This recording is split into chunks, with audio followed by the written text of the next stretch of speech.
La gente han hecho del medio ambiente, incluyendo los bosques, muy contaminado porque usa muchas cosas que duelen la tierra.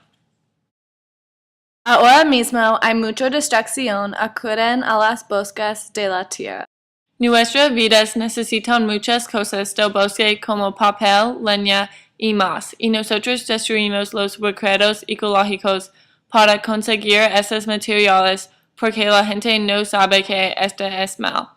Para ahorrar el medio ambiente es necesario conservar los bosques por reciclar papeles. Es importante que protejan de la contaminación de los coches y producción de la energía como gasolina por manejar menos y andar bicicletas más.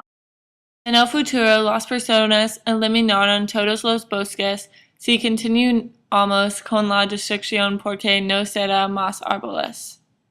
Si nosotros no mejoraremos nuestras maneras, el medio ambiente será destruido porque nuestras maneras ahora son peligrosas a la tierra.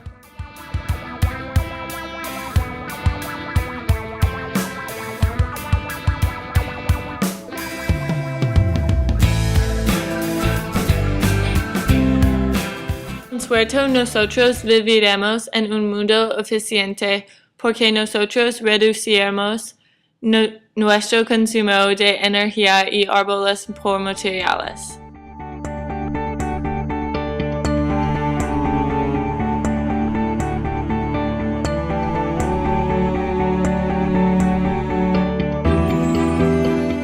Nosotros lucharemos la guerra del medio ambiente y protegeremos los animales y plantas en peligro de extinción porque es necesario salvar nuestra tierra.